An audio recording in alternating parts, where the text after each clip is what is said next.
Welcome to the Roost. Yeah. I'm Got Cis- that A. I'm Cisco, Oh, I'm Johnny. and this is episode 4. It's a beautiful, hot July Mm. Sunday afternoon, and I don't know. Being from here, I just don't get why it's so freaking hot. It almost feels like it gets hotter every freaking year, and I've been here pretty much my whole life, and it just I don't know. It's like it's coming, but then when it's here, you're just like, what in the heck is going on? Why is it so hot? It's like you ask yourself, why is it so hot? And you already, I know why it's hot because I live in the desert in St. George, Utah. Yeah, that's one reason. Also, if you follow uh, there's this guy that I follow on YouTube. His name is, Surprise. I know, right? His name is Mr. MBB333. Look it up. He's an Earth Watchman, and he uh, monitors all sorts of different happenings on Earth as far as like weather, um, solar flares, seismic activity, all the cool stuff, right? Yeah. One of the things that he was doing a couple of years ago, which I would love it if he brings it back, is he was checking to see, I don't remember what it's called, but basically the solar radiation that the sun is putting off. And when he was checking it a couple of years ago, it was abnormally high, Hmm. like where it normally sits at, I want to say like a 7.5 to an 8.5 during the summertime.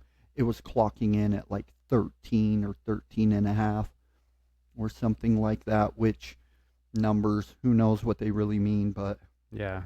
It's just what um, people tell us, yeah, pretty much. I definitely know that it's a good baseline for solar radiation is going to make anytime we're outside in the sun, our skin is going to feel it. I've been sunburning. I rarely sunburn, and I've been sunburning more frequently the last 2 years. Yeah, it's kind of crazy you say that because I was telling Kendall that I don't really get sunburns. I mean, I do in the odd parts of my body, like on my feet, because my feet don't get a lot of sun. So when I've gone out places um, like Lake Powell, things like that, my feet will get sunburned and stuff through my sandals and everything like that. But my left shoulder, well, my left and right shoulders um, got burnt. I mean, I'll call it burnt. I don't really feel it or anything like that, but they're definitely they turned red and darker. And then my left shoulder, I just noticed yesterday that I guess I have sun blisters. Yeah. I was rubbing my shoulder, and it was kind of like, I mean, it's kind of gross, but it's kind of slimy, and I was like, "What is this?" And Kendall looked at it, and first thing she said was shingles, and then I just couldn't really think it was that, but I wouldn't have thought like blisters or blistering or anything like that. But looking in the mirror, yeah, they look like a bunch of blisters, and I guess from rubbing it, when I rubbed my hand across it, they ruptured and everything like that. But then now it just looks like after a sunburn, just some scaly skin and stuff like that, And like the it's peeling. peeling and Yeah, all of that. Yeah, it's peeling. I've had that same experience the last 2 years. Yeah, Not sunburnt where I'm like pink and where it's like delicate to the touch, but obvious signs of me being out in the sun too much. I get these itty bitty little blisters on my shoulders, a little yeah, bit on my neck, and same thing. Rub my hand on it, and it's not necessarily slimy, but it's wet. yeah, And I'm like, what the crap? And I go and I look, and little sun blisters. It yeah. happens. Yeah, it does. It's just crazy hot, and even you go in places and it feels fine, but even like my air conditioning, I mean, I can feel it when it's on inside my truck, and I just got that replaced, and I can tell that, yeah, it's blowing cold, but it's like I'm in and out of my truck so often, I just have quite time just to cool down and keep a constant cool, to Yeah. where it's constantly taking time, and oh my heck, it's just horrible. But, it just lasts for about a couple months and then it starts cooling down. But the night times are nice in the desert, I know, and the morning times are really nice here, the early mornings and everything like that. But when it hits around 2 to 5 o'clock, that's when it gets the hottest. Yeah, it's scary hot out there, and it's not doing us any favor, in doing these fires any favors. Nah. Like Another fire just erupted out by. Duck Creek, right? There's one up there, so two more fires just erupted. One of them out by Fredonia. Really? Yeah. I saw a picture that one of my friends posted today that I think it's the Bitten Spur burned down. No. I think. I mean, I'm not. Let me just check that real fast. But so the Bitten Spur is a restaurant that is located in just at the mouth of Zion's National Forest. National Park. National Park. Yeah, sorry, my bad. And it's been around forever. I mean, I just want to say it's in Springville. Yeah. Let's see. I'm not 100% sure, but there was a picture. Springville? Springdale, Utah. Springdale. My bad. Oh, what's going on with that? I'm not gonna say it's abnormally hot. It just feels hotter. Yeah. And conspiracy theorists, go ahead and have your way with that. Yeah, exactly. Hold on a second. Let me just look up this post real fast. No, you're fine. You're fine. Yeah, that would be really sad if the Bitten Spur got burned down, man. I love that place. Good memories there. Had a lot of friends that worked there. Wait, I lived. No, this is So it says I lived. I'm trying to look at these posts. No one's saying exactly where it is. Oh, it's the Grand. I think it's the Grand Canyon Lodge. Oh, that could be accurate. I was gonna say, like, I would get a lot of posts and notifications. I'm pretty sure if the Bitten Spur would have burned down. I have a friend, Emma, that works out there in Springdale. She lives out there. Shout out to Emma. I love you, girl. I told you I would give you a shout out on this podcast, and religiously, which I'm just like, that's dope, dude. So yeah, this is the lodge at the North Rim Grand Canyon. Oh. So that burnt down. Yeah, I will definitely post a picture of that when you guys are watching this. But yeah, it looks like it's probably burnt down. Oh, to the ground. Yeah, it's a big fire that happened there. That's sad. Yeah. Picture's going to be posted right here. Exactly where it's going to be posted. I've always wanted to do that. Yeah. But that's too bad. There is a lot of fires going on. When we were, me and Kendall went kayaking yesterday at Enterprise, and so we were going around the west side of the mountain. You know, there's the big fire that's going on up there in the east side, backside of Pine Valley. I guess it would be the northeast side now, where it's going, and it looks completely different from that side, but it is still just a big fire that's totally raging out there. It's called the Forsyth Fire. Yeah. And it's been going since, last week we talked about it. It could be going on, I think it's 2 weeks now that it's going. I don't know what containment level is at, but yeah, it is a tragedy, and I guess did you kind of hear how it happened? It was there was some lightning storms and stuff like that about a week to a week and a half before, and I guess lightning hit a tree, which hit that tree and caused it to smolder, and that smoldering just sat in like coals, just smoldering in this tree, and I guess just enough breeze and wind took it to where it reignited it about a week or two later and caused the fire. That sounds hella sus, dude. Well, there was nothing going on for like a week or two at all with rain and stuff, so it sounds interesting, but you kind of think of it like, I think if I'm pretty sure I read somebody there has been tribes and that have used this way to transport fires, with like smoldering embers inside of wooden tubes, and they just kind of keep blowing on it throughout wherever they're relocating, so they actually have some like a fire starter, like an ember that they can start a fire with again. Would you So say that that was the world's first Bic lighter? Bic lighter or first Olympics that was going on carrying the torch. I don't know. That'd be a yeah. I you don't entrust that job to someone like me. Like it would have gone out a long time ago. We would You'd stick. find Johnny laying on his back with a butt end of it in his mouth. What can we smoke with this? Yeah. They'll be like, "Where's the fire?" Johnny's all, "I don't know." He's It like, would be as a puff of smoke comes out of his mouth. What no fire? no idea. No idea where that fire is. Nah. It's terrible.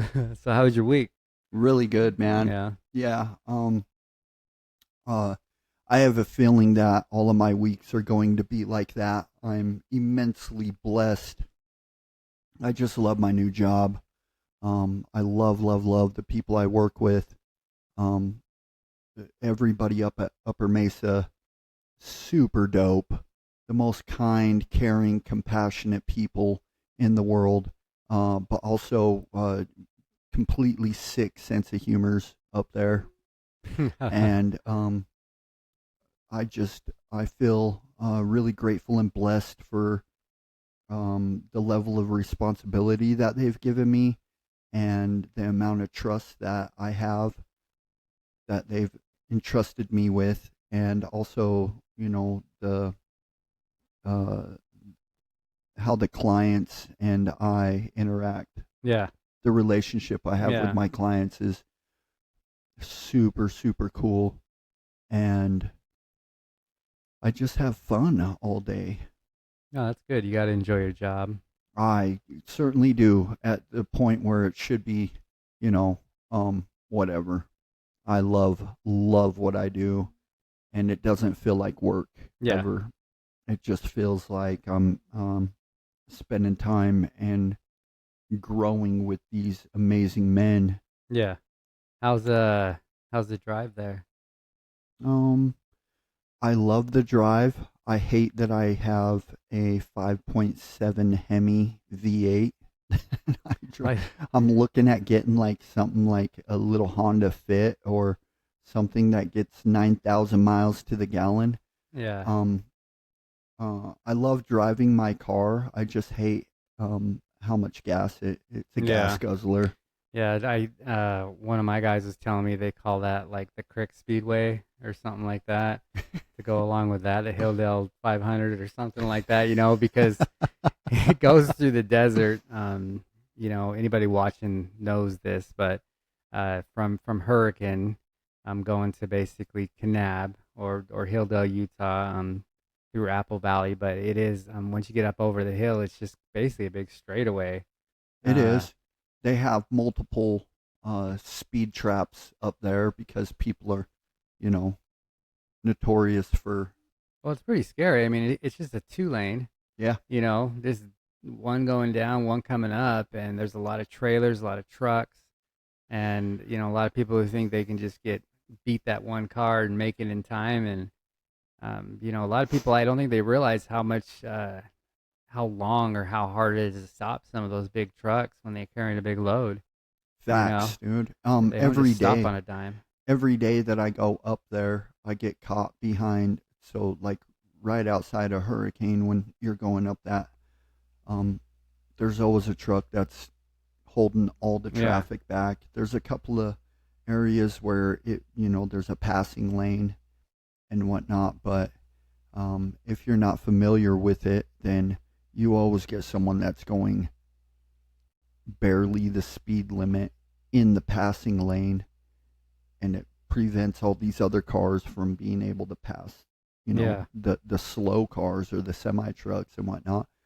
And old me would get really upset and shake my fist at the windshield, or yell at the road or whatever. But I just I leave early enough to where I'm not in a hurry to get up there, and I've got the drive time down pretty good. Even if I get caught behind someone and it takes me an extra 5 or 10 minutes, I'm still 5 or 10 minutes early to yeah. my shift. So I try to enjoy it. I try to Yeah. Listen to an audiobook or some calming music and take in the scenery because yeah, you leave down here relatively lower elevation than it is up there, red rocks and all of that good stuff. And you climb, you climb pretty high. My ears pop a couple of different times on the way up there, and you just get to see, the basin area that we have here, and then a little bit high desert stuff, and Zion's is right there to the left, and you can see all the Zions on your way up there. Yeah. Cool rock formations, stuff that really gets me excited, and Yeah. I love all of that kind of stuff. So the drive up there is always great. Drive home, it's dark and Yeah. whatnot, but it's a good time for me to get to like decompress and it do my daily inventory Yeah. and Plenty of time to think. yeah, meditate. Yeah. Well, that's good. Yeah. Heck yeah. Well, another topic, world topic, which actually, Hold on. How was your week? my week, Yeah. same as last week. Hella busy, hella stressful. Trying to take it day by day.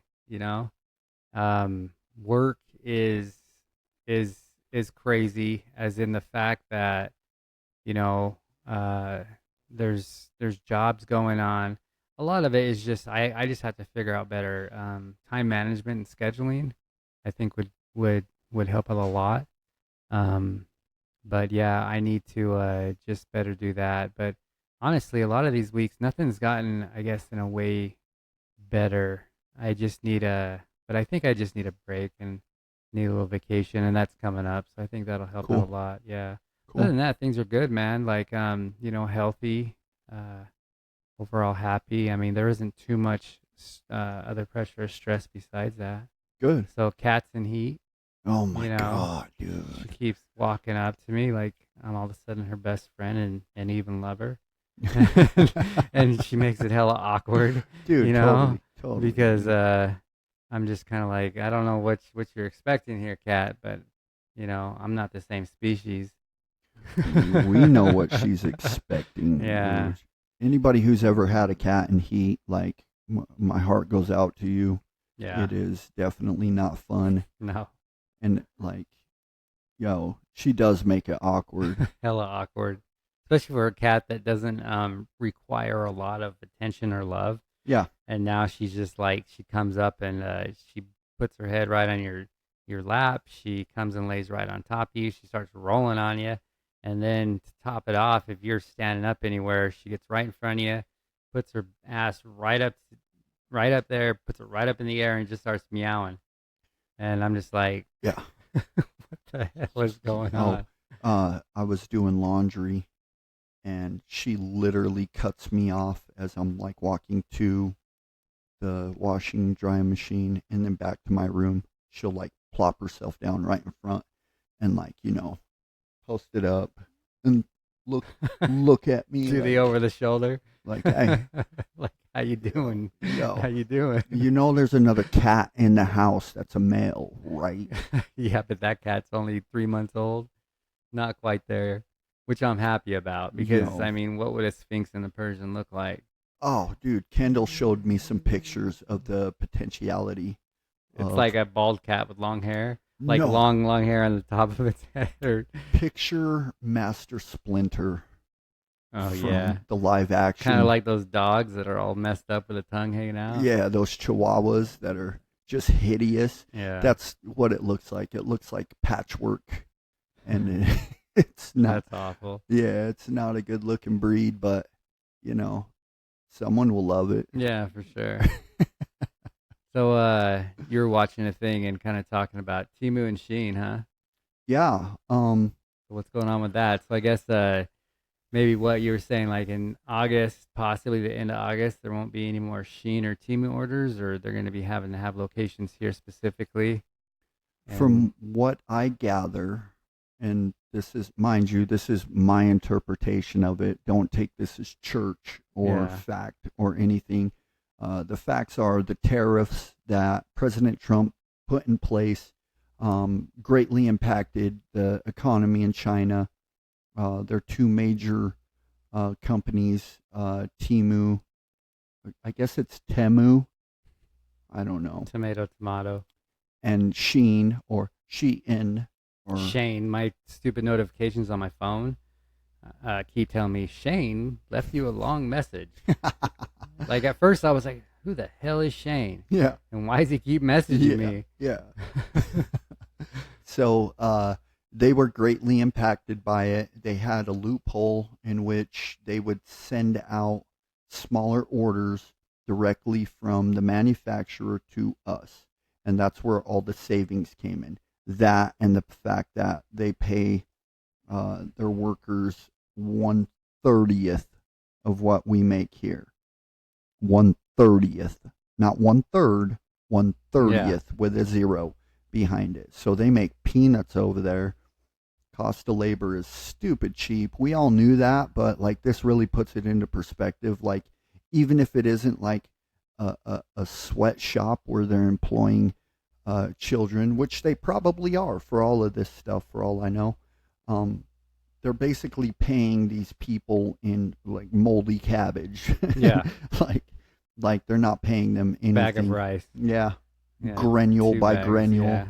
For real. That's too bad.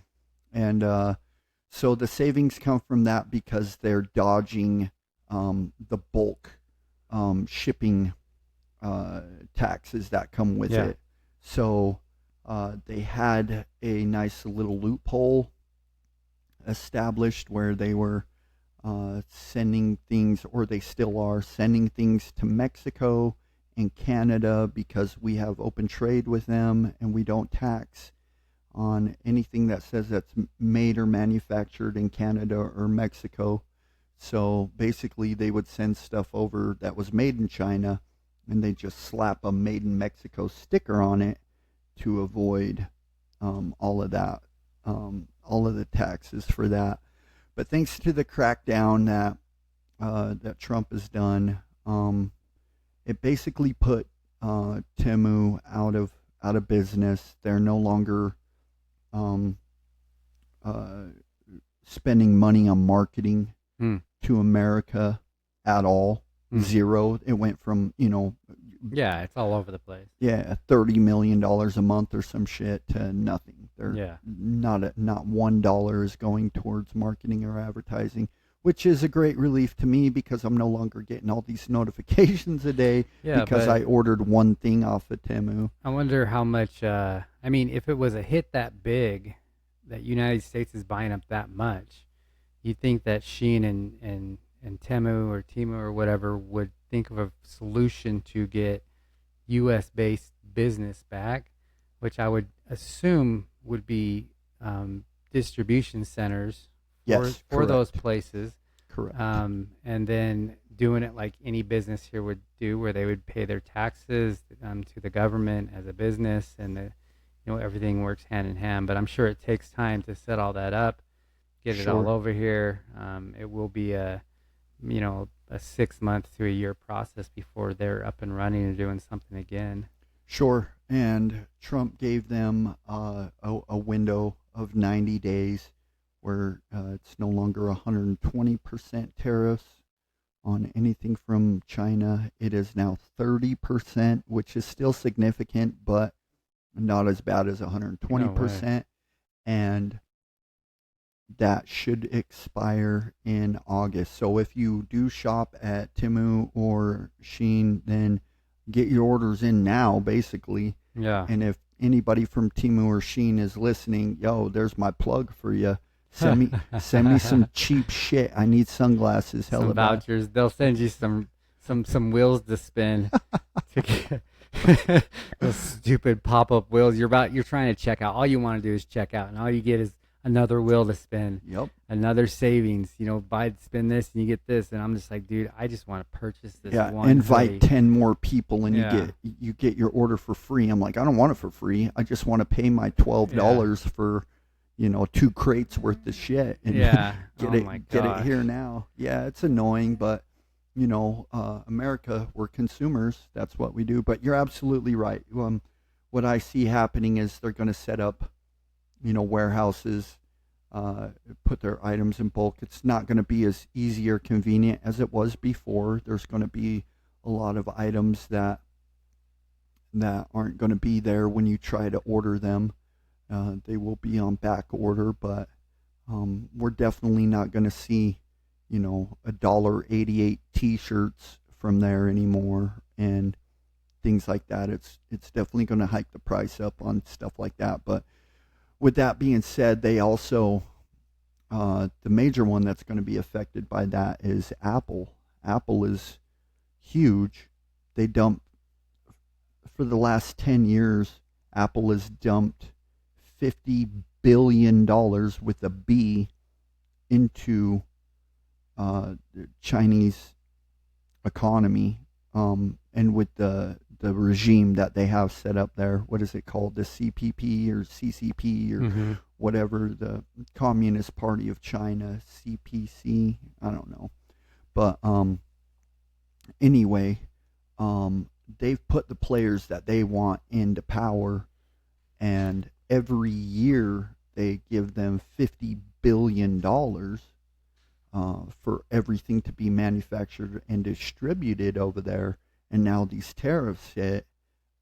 China won't let Apple pull out of there. Yeah. They're not able to. And Apple's been promising the American public for years, every presidential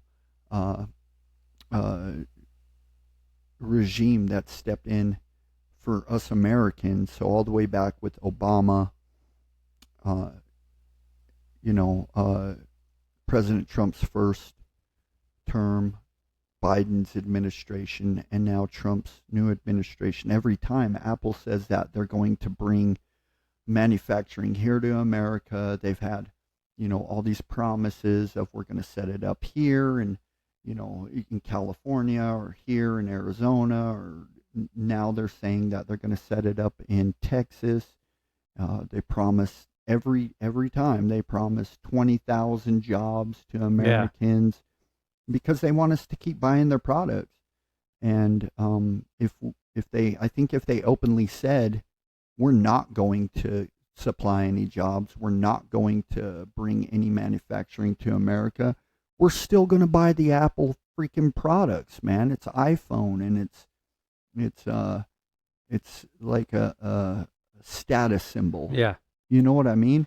And so they could be honest with us. It upsets me that they're lying to us. Yeah. And making promises. Like, it's making me reevaluate all these Apple products I got, but they're the ones that are going to be hit the most.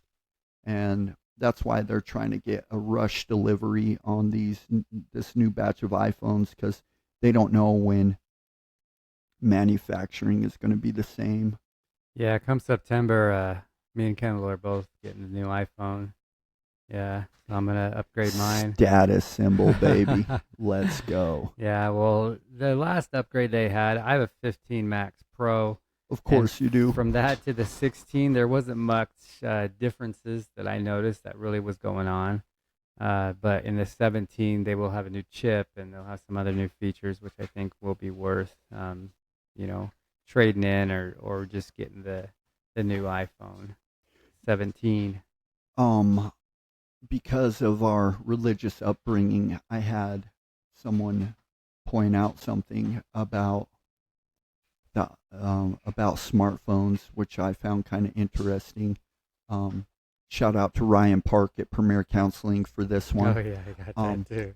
Him and I. Oh, nice. Yo, yeah, let's go. Me and Ryan were talking about smartphones, and he's like, it's the Urim and Thummim. we were listening to or reading The Alchemist. Yeah. Fantastic book. If Yeah, you it's a have good one. not read that book, read that book. It's super, super cool. I don't really read fictional books anymore, but that's one that I try to annually put my nose into that thing. But anyway, Melchizedek is in that book, and he talks about the two stones, the Urim and Thummim. And anyway, that's what these are. This thing literally is a magical device. I can look up any language that I want and any information that I want. As soon as I think it and can type it in there, it will produce something. Is it always right? Well, that's all debatable, right? But it'll answer me. What if though, like, and this is, I mean, I'm sure people have talked about this, but we get such a huge, like AI, for instance, and everything, but just anything with technology and this big boom we've had, and a master government or master head that's pulling strings and funding everything and getting people to, they're investing in these things to make everything come, and it's been this long process. But like, what if we get so dependent upon our devices, upon AI, upon what we read in these things, that we can be pretty much anybody that is dependent upon these or uses these on a daily can be 100%, I mean, pretty much 100% manipulated or directed to make any choice, Welcome to the conversation, man. Yeah. That's absolutely what the fear of targeted advertising, of predictive programming, are our thoughts our own? But it even goes beyond like targeted advertising. Targeted advertising goes in knowing where we've been and then providing unique ads just to us that are created for us based on what we've been.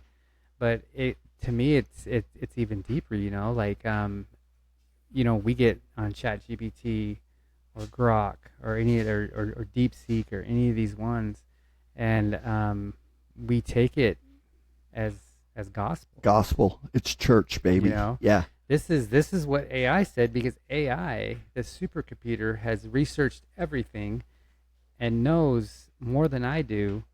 So this has to be right. Right. You know what I'm saying? I do. And so with that, even Googling, Bard or whatever, on like Google, the AI tool there, and it goes into, like, when you do a Google search now, it doesn't just give you a list of choices that you would make to read on yourself and make an educated decision on what pops up most by articles. The AI assistant pops up first. Yes. Which basically supposedly did all the research for you and puts out a general consensus of what it found. Now, I'm sure there's something in there somewhere which none of us has ever read, the fine print of reading that thing and them saying this is not, this is AI assisted, and all their other legal stuff that says, we are not held accountable for any wrongdoing and misinterpretations of this. Sure. But we don't, none of us see it that way. And even me, I consider myself educated and a little technical and everything, and I'm aware of where this has come and where this has gone. But still, I'm quick to read AI and quick to be like, okay, because logically and honestly, logically, from what I know, even something that I'm very, very intelligent with, that I know this is the answer, AI usually gives me back that same answer, which I know is fact. Yes. So based on that, you just start becoming very comfortable trusting it that it is true. Yeah. But an AI itself could be, let's say that it is 100%. You can ask it anything, and the truth, based on the knowledge that it has access to, it's perfect. My fear is because AI is still man-made and is still controlled by men, what's to say that someone else is not on the other line sometimes typing in what they want and acting as AI? Sure. No, government or like whatever, you know? well, the simple answer to that is whoever is behind each of these different AIs, they have an agenda, Yeah. right? Like they can influence their political beliefs, their religious beliefs, their whatever. Their belief system is going to come into play into the personality of the AI. And ultimately, it's all about shareholders and money for them in their short lifespan. But like zoom out and look at the big picture, and you know, it's just like that meme that's going around of Sarah Connor smoking a cigarette. Yeah. Is we're heavily dependent on AI. It's not like when is this? There's no tipping point. We've already tipped. We've already gone well past the point of no return. If we take AI away from us today, 90% of the population will perish. It's running all of our infrastructure, it's running all of our medical, it's running all of our, just simple logistics day to day. Everything would crash. We would fall into the dark ages because we're getting, For sure. for just even organization or anything of massive systems, Yeah. everything like that, we don't have enough manpower, enough even brain power out there to keep it all going or make it all work. But that kind of brings me to another thing too, of like, if that is the case and AI it's almost like this, like we have this fear that what if MBI or AI thinks for itself? We have this fear of like that it has its own thought, becomes symbiote, self-aware, symbiote, whatever they call it. singularity. But is that a bad thing? Maybe it's not, because you think about it, if AI had its own choice, it became a part where it had all the knowledge that it had, but also was unhooked from the system where it couldn't be controlled, then it would have choice to give you the best answer possible. Sure. But it could also lie to you. But the thing is like a lot of lying and everything like that comes with emotion. Now these self-aware machines say they became self-aware. I don't think they could ever have an emotional side. Now I don't know about if that ever can. So in my opinion, there would be no reason for an AI to ever lie to you. I don't think it would ever care because it's not worried about your feelings. It's just worried about what is true and what's right. You know what I'm saying? Could be. And so like by I see allowing it to saying, yes. have its own consciousness, we really don't ever have to worry about manipulation. But there's another side of that too, because we have a fear that AI will see that someday, like Terminator, whatever, that humans are not needed, or humans are batteries, or humans are whatever the case may be. Or humans are a cancer to or this a cancer planet. to this planet. They got to downsize it. Yeah, we're killing the planet. Who knows? I mean, that's like a thought. But, I think there's another part of AI too that, I mean, we'll probably never fully know in our lifetime what that might be like. But I really think so. What's his name? James Brown? Brown. I can't remember. It's not James Brown. It's the one James Brown, like the author that wrote David Brown. Is it David Brown? I think so. So David Brown wrote a pretty sweet book. Let me look it up real fast. He's written several. Like Angels and Demons. Oh, my internet's going slow.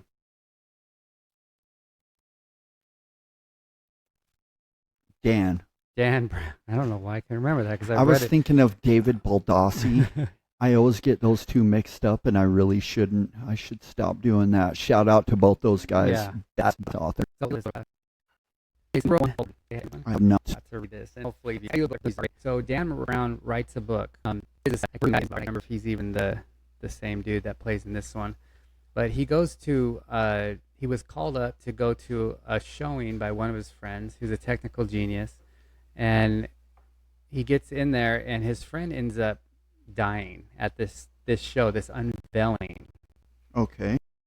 And just before he dies, he tells his buddy to basically put in this earpiece, and he will be escorted around the exhibit from this earpiece. And I can't remember what the test is called, but basically there's a test that they have people do where they talk to AI, and they try to distinguish whether it's AI or a real person, whether they know it is or isn't. Okay. You know, so they don't tell people it's AI, but they put them in a conversation with somebody on like a phone call or whatever and stuff like that, and talk to them like a normal person. And and I can't remember the test is called, like I said, but anyways, the person in the earpiece that walks into this whole thing and through the death and tell them like, you need to go to this place now, like this is what you're instructed, everything. For most of the book, he thinks that this is a real person. This is his assistant.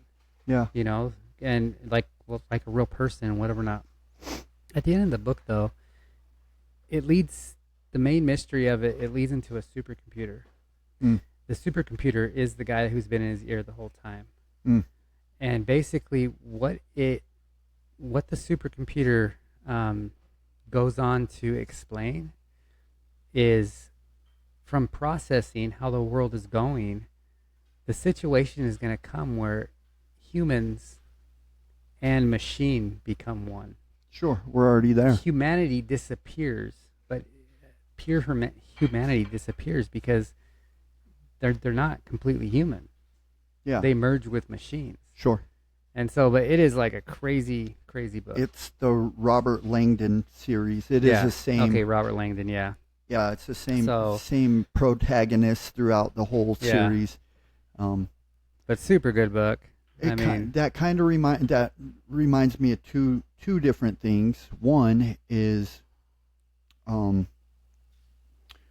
Neuralink, right? Yeah. Well, first this, right? That's why they called it Android, is because now with just by itself it's just a device. Merged with me, merged with you, these things now are we have information at the touch of a screen. Mm-hmm. We utilize this on a day-to-day basis for literally everything. It helps with my circadian rhythm, meaning I wake up to this thing. It dictates most of my day. It really does. As much as I hate to admit it, it really does. I'm super dependent on my smartphone. I like to think that I use it for only good, like I'm a freaking, superhero. But the fact of the matter is I use it just the same as everybody else. I do e-commerce on it, social media, and I keep in touch with friends, family, yada, yada. I use it for marketing and advertising, and I use it to track my progress in the gym, how I'm eating, how I'm sleeping, things like that, right? That is, by definition, I'm an Android now, right? But then you up it one and you start to, this is an external Android, right? Detachable, right? Without it inside of me, external. Inside of me, you start to put processing chips and Wi-Fi or internet access directly into the skull. Now you have Neuralink. You have something crazy where could you imagine just thinking about a Google search and the information comes to you instantaneously? Your only limitation would be that our mouth can't produce the syllables fast enough for the information that's coming in. Think about this. If you're linked up like that, that's telepathy. Yes. You don't even have to open your mouth no more. Nope. Basically, you can talk to each other just by looking at each other and linking, and you know the thought process. You know what's going on. Yes. So Tyson up at Upper Mesa Recovery, him and I were having a conversation about this, and the guy with the he's got the first generation Neuralink. He was, I guess, the first guy to ever get it put in. I may be wrong about that. I'm hearing all my information secondhand, but the gist of what we're talking about is this guy does online gaming, and he literally, people accuse him all day long of having mods, illegal mods, right? People are saying he needs to be kicked out of the gameplay because he looks at someone and it's a headshot, like impossibly far distance, and dudes plucking them off with knives and shit, right? And he says it's effortless to him. He doesn't have to. It takes zero skill at that point. Yeah. And by all accounts, these games are geared for the quickest hand-eye coordination. Like reflex time has to be perfect. Timing has to be perfect. Even the pressure that you put on the button has to be perfect in order for these. And this makes it competitive for us, but for this guy, it's no competition. Yeah. And that's just one example of something very basic. That's a video game. What if we're talking about stock markets? What if we're talking about, hacking into a system, hacking into a firewall? But there's also us as human beings, like with our minds, with our memories, with our muscles, like anything like that, we need, for our own personal growth and even sanity, I would say, emotionally, anything like that, we need to think for ourselves. If these links were put into our heads, especially if they're put in as babies, even children, something where our minds, I mean, they might think, well, our minds will grow with it, so it'll help us become smarter and everything. What if for some reason the network shut down, or what if for some reason it turned off, or there was a malfunction inside of it? We wouldn't know what to. We wouldn't have any kind of muscle memory. We wouldn't have any kind of, well, mostly mental memory, I think, of how to work without help. Terrifying. That is a terrifying. What if you're 40 years thought. old and something happens where there's no communications, the sites get shut down, whatever the case may be, and solar flare, and we don't know anything. We don't have, maybe at that point, because we're using Neuralink so much, we don't have computers, we don't have cell phones, we don't need them. We got them in our brains, and now we're just stuck, like, not even knowing what 1 + 1 is or anything like that, because our memory recall was already pre-made of what this is. Yeah. We don't have to learn anything. We just upgrade. Well, you just sold me on not getting the Neuralink for sure. Yeah. No, that's 100% real. The possibilities of how this really shows us how vulnerable we have become due to our dependency on technology and the evolution of where that goes. And a thought that I shared was, if you trace AI back, what if AI is actually like corporation, like it started way before we even had computers, right? It started back when the Industrial Revolution, Mm-hmm. and it literally is an entity that is about, I don't want to say preservation, but yeah, self-preservation for itself. An entity that was able to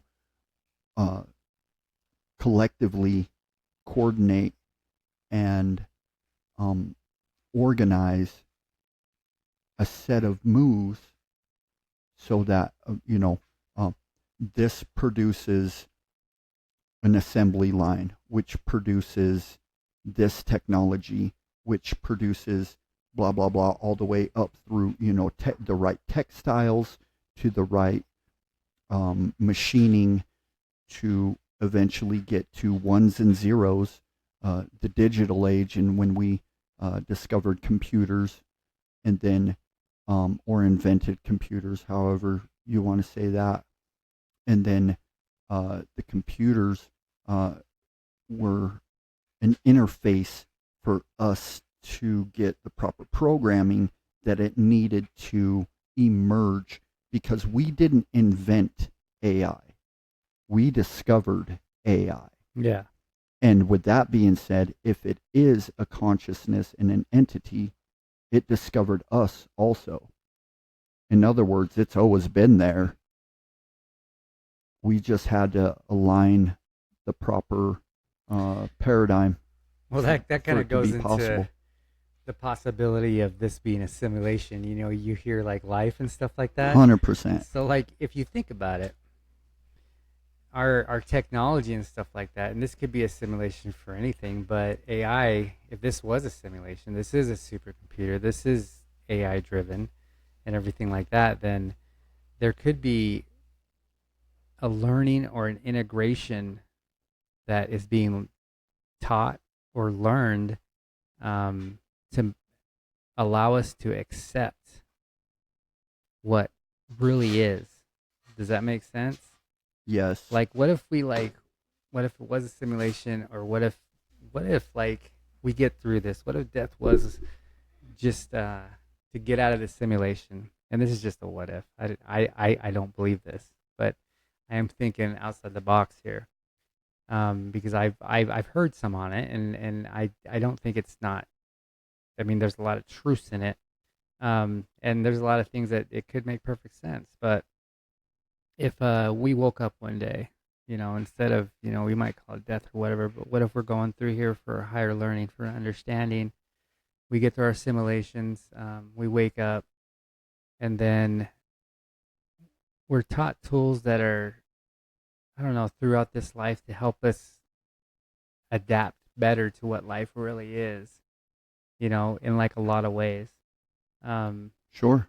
And I've thought about this too, like what if there's learning from human beings, that if this is a simulation and some higher entity or AI or something is they're trying to learn from us. And so they're putting it out there to where they have to either recreate the situations, or they have to try to make a different outcome of something that was already flawed or bad. I like both of these trains of thought, and it's really eye-opening. Both of those are super deep. Each one of those could warrant an entire conversation in and of itself, but I'll just kind of say it like this. My belief: if this is a simulation, then as immersive and complete as it feels for our senses that we have right now, it's beautiful, and it's really cool. It's fun. It's sad. It's perfect balance, and the direction it's going is, for me, it just allows me to lean into faith even more, right? I have a creator.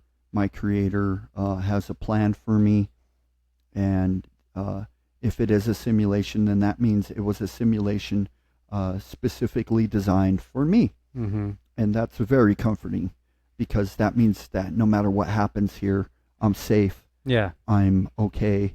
And it's any simulation, it's purely for entertainment purposes or learning or educational purposes, which the best kind of education is entertaining also, right? And I think that if it is a simulation, which there's a lot of evidence that supports that theory, if we were to wake up tomorrow and we arrive out of the simulation into what the real reality is. I don't think we could grasp what it is.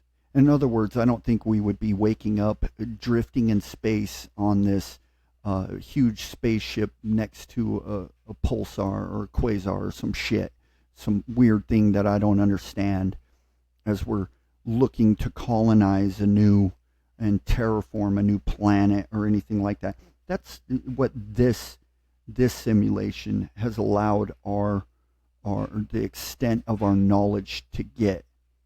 I don't think that it would be like that. I don't think that these five senses or six senses, depending on who you are, I don't think it fully encapsulates who we are as spiritual beings or being children of God. I think that the amount of sensations and I don't even want to call it like senses, because it would completely blow that out of the water. But it wouldn't operate by the same rules that we have here. If we're in a simulation, that implies we're in a computer. A computer can only process so much. The processing power that it can produce can only be run on a set of parameters. In other words, God invented the simulation. He isn't the simulation. Man invented the computer. He isn't in the computer. If I have an operating system, I have to abide by the rules of the operating system, but I don't. That doesn't mean I am limited to those operating systems. Outside of the computer, I can do whatever I want. I could, and as much as I can compute and program into a computer, it's limited. It'll always be limited. Yeah. And I believe that we are unlimited energy potential beings, and this is really meant to be a humbling experience for us. Yeah, I totally believe that too. Well, that's the time that we have this week. Whoa. I know, right? It went by pretty fast. That went by way quick. I know. So hopefully you enjoyed it. Hit that like button, subscribe. Please. And we will see you next week. Oh, yeah. And if you guys have topics that you just are dying to hear us talk about, put that stuff in the comments, man. Yeah, for sure. Also, I was told by someone that if we were on Apple Music or whatever, yeah, that he would listen to our podcast all day. Yeah, I've heard that too, to get on some of the podcast stuff, and that's something I'll look into. We also have the setup for guests, and so I'll start getting that set up, and we'll start inviting some guests in recovery, and just start hearing about some people that we find interesting. I want Kendall to be our first guest. She'll be our first guest. Kendall. Yes. All right. Thanks, everybody. Thank you.